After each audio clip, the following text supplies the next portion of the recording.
kami ke Polda Metro Jaya untuk melakukan pelaporan terhadap kasus Dr. Richard Lee. Alat bukti nanti akan kami sampaikan ke Mabes Polri. Jadi ada. Aku melihat ada beberapa pihak yang mencoba memperpanjang permasalahan ini, tapi aku masih sampai sekarang aku mencoba diam.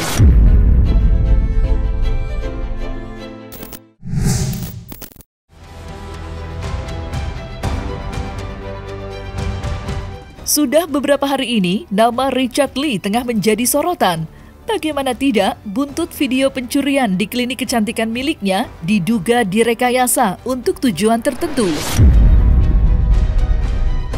Richard Lee kini terancam hukuman pidana setelah dilaporkan ke Polda Metro Jaya. Tidak main-main, dalam laporannya, dokter spesialis kecantikan itu disangkakan dengan pasal 28 ayat 3 Undang-Undang ITE, ancaman hukuman maksimal 6 tahun penjara. Sebelum dilaporkan ke Polda Metro Jaya, Polresta Padang juga akan memeriksa Richard Lee dalam waktu dekat terkait permasalahan yang sama. Beredar luasnya video pencurian yang diduga direkayasa mengundang keprihatinan banyak pihak. Dan kemarin, klinik kecantikan milik Richard Lee kembali digeruduk massa. Lantas, apa alasan pelapor melaporkan Richard Lee ke Polda Metro Jaya?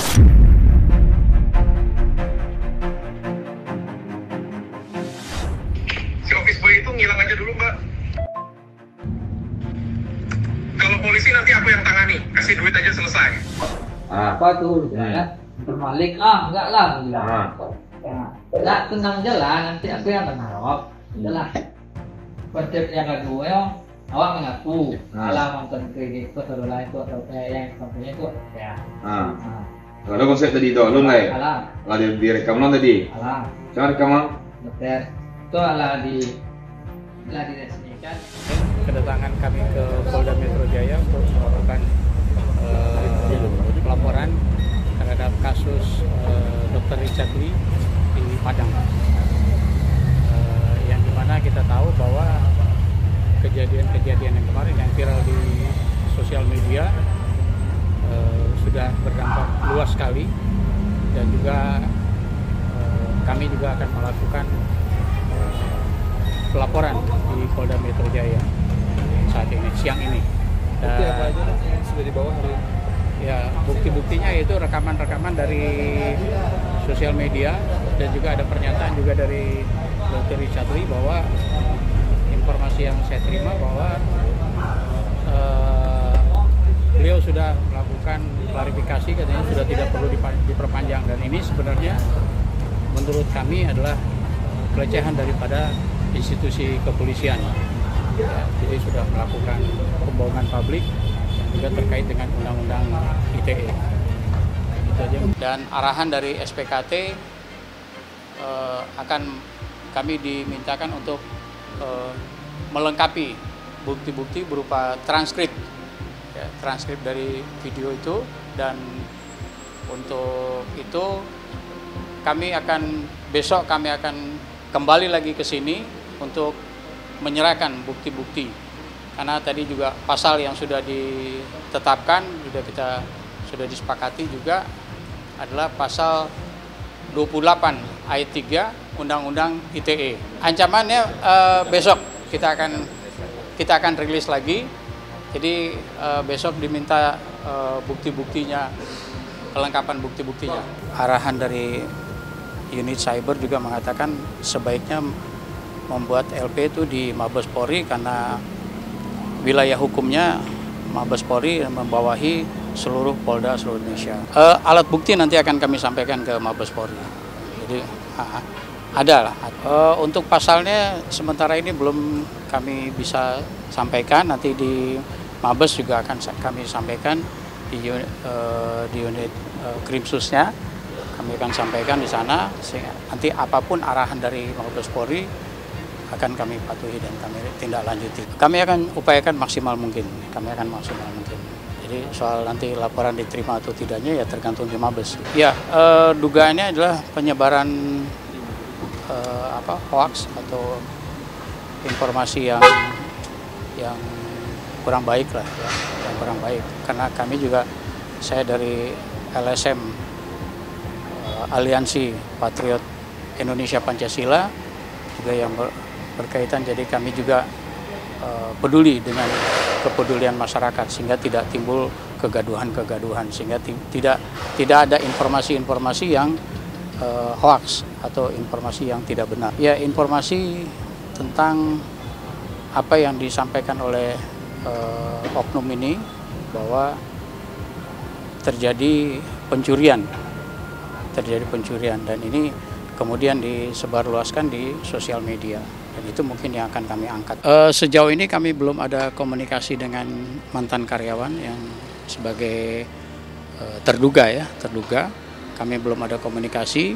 Yang kami dapat informasi saat ini adalah terduga ini sudah dilakukan penahanan atau mungkin lain sebagainya. Itu kewenangan daripada Polda Sumatera Barat itu sendiri. Untuk saudara Dr. Richard Lee sendiri, kita akan lakukan pemeriksaan mungkin setelah para saksi-saksi yang lain sudah kita lakukan pemeriksaan. Seperti tadi kami sampaikan juga bahwa bukan hanya untuk klinik Athena saja, terutama juga dengan institusi kepolisian. Tadi juga sudah kami sampaikan ke pihak SPKT bahwa ini ada suara dan ini perlu pembuktian. Ya, makanya saya katakan tadi bahwa itu bukan kewenangan kami bahwa ini suara si A, si B atau si C.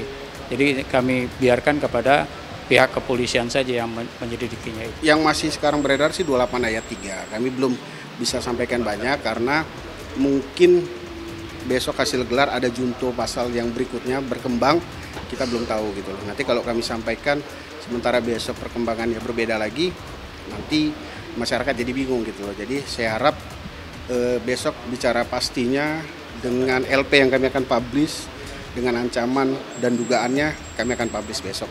Nanti ketua kami akan sampaikan besok hari. Suara yang beredar itu kan tidak menyebutkan oknum, Pak, institusi. Kan gitu. Kita dalam LSM ini kan kebanyakan rata-rata teman-teman ini pengacara, Mbak, sangat menyayangkan gitu loh. Apakah benar institusi ini bisa diatur oleh oknum yang ada dalam suara ini gitu loh. Itu yang makanya yang kita mau buat laporan juga gitu. Terus yang kedua, ya sesuai tadi ketua LSM kami sampaikan, besok kami diminta untuk melengkapi transkrip suara yang beredar itu supaya detik demi detik jelas per huruf yang dia sebutkan gitu. Nah, kalau masalah suara siapa, ya nanti kewenangan penyidik lah, Pak. Apakah itu suaranya oknum ini atau siapa, kami nggak punya kapasitas. Nanti mungkin teman-teman penyidik bisa menyampaikan itu ke media gitu. Cuman kami sangat menyayangkan kalau benar, karena ini nggak disebut oknum, kami sangat menyayangkan. Institusi Polri ini kami sangat cintai, sangat besar. Kami berharap sih suara itu tidak benar dan tidak dapat diatur oleh oknum yang suaranya beredar ini. Ini murni dorongan hati kami karena suara yang beredar ini tidak menyebut oknum, tapi menyebut instansi. Itu yang kami sangat sayangkan. Makanya kami tergerak untuk melaporkan suara yang ada di dalam rekaman yang beredar ini. Gitu. Kami berdekatan dengan teman-teman institusi Polri yang hampir setiap hari kami bertemu. Kami sangat menyayangkan. Ini institusi besar yang sangat kami cintai. Ya, kami sedikit kecewa kalau suara edaran ini menyebut institusi ini bisa diatur oleh uang oknum suara yang beredar inilah. Ya, kalau tuntutan secara ini kami kurang mendalami. Itu nanti silakan saja teman-teman di Padang akan menuntut apa segala macam. Ya, memang kalau dilihat ada demo juga di sana karena mereka menganggap jangan dianggap Padang itu sebagai tempat tidak kondusif ya, tidak kondusif. Nah, ini yang memang sangat disayangkan sehingga yang tadinya kondisi Kota Padang itu juga cukup kondusif, dengan adanya masalah-masalah ini ada memang tanggapan dari teman-teman di sana memberikan kesan bahwa Kota Padang ini tidak kondusif. Ya, ini jangan sampai nanti juga menyebar kepada daerah-daerah lain. Itu yang kami sebenarnya kami sayangkan, ya. Dan itu yang teman-teman di Padang itu menyayangkan. Kenapa kota yang tadinya kondusif menjadi tidak kondusif seperti ini dengan adanya membuka klinik kecantikan itu. Kontroversi seperti sudah menjadi nama tengah Richard Lee, mengingat ia terkenal dengan sejumlah kasusnya yang cukup kontroversial. Jauh sebelum konten video yang diduga direkayasa ini menuai perhatian publik, Dr. Richard Lee juga pernah bermasalah dengan kontennya. Ya, dokter kecantikan itu bahkan sempat berseteru dengan artis Kartika Putri yang menjadi brand ambasador sebuah produk perawatan kulit. Melalui konten yang dibuatnya, Dr. Richard Lee menyebut jika produk kecantikan yang dipromosikan Kartika Putri tidak aman dipakai alias berbahaya karena mengandung merkuri dan hidroquinone. Dari situlah keduanya terlibat perseteruan sengit, sampai-sampai Richard Lee pun sempat ditahan di Polda Metro Jaya lantaran dituding telah mengakses media sosialnya yang telah dibekukan polisi secara ilegal. Dari awal tidak ada permasalahan sama sekali kaitannya dengan produk karena aku melaporkan secara pribadi karena dia mencemarkan nama baik aku pribadi. Pencemaran nama baik secara pribadi yang bisa mengkaitkan sampai ke keluarga aku dan bahkan waktu itu anak aku sampai dibully. Bahkan anak aku dibilangin hewan, Pak, saya beresiko dengan karir saya dan juga income saya juga pengaruh besar sekali. Bahkan saya juga merangkak-rangkak untuk membangun image publik yang selama ini tidak pernah tercoreng, alhamdulillahnya gitu. Makanya yang buat saya pribadi melaporkan ini karena terjadi bullying yang sangat luar biasa terhadap saya, fitnah yang sangat luar biasa terhadap. Makanya saya juga sebagai itikat baik saya dari bulan Desember sampai bulan sekarang kan saya tidak berbicara. Di media ada nggak saya bicara? Semua yang nyolokin mic ke saya. Ada saya berbicara? Nggak ada. Itu sebagai itikat baik saya. Ya udah, maksud saya sudah buat sikap seperti ini nih. Ya kalau misalnya kamu legowo memaafkan saya kan harusnya nggak usah dibahas-bahas lagi. Ya, tapi kan bukan artinya saya diam terus diserang habis-habisan. Sama seperti ya udah kamu diam ya. Kalau kamu diam, saya melihat itikat baik dari kamu akan saya maafkan. Tapi saya diam habis itu dilemparin pisau. Ya mending saya tangkis aja lah. Ngapain saya harus diam seperti itu punya? Diam untuk dibodohi. Nggak ada. Dan saya nyesel minta maaf. Saya nyesel ngamen minta maaf keliling. Dan itu membuat saya seolah-olah merendahkan diri saya sendiri. Saya nyesel. Jadi bagi kalian semua, kalau nggak salah nggak usah minta maaf, nggak usah sok baik hati minta maaf. Ya, saya terlalu baik hati, sok-sok minta maaf, dia suruh minta maaf. Entah berapa puluh kali saya minta maaf. Dan itu dilakukan cuma untuk mempermalukan saya. Tadinya memang seperti itu kan, kalau permintaan maaf kasusnya bisa berhenti ya kenapa enggak kan. Dan saya juga menilai kan beliau adalah orang yang, ya dengan image beliau adalah orang yang sangat besar hati kan. Sangat besar hati, ya saya ini bukan siapa-siapa. Ilmu saya juga jauh banget dibandingkan dengan ilmu beliau ya. Saya pengen belajar dari beliau. Ya, saya pikir beliau akan besar hati, tapi berkali-kali malah jadinya seperti ini.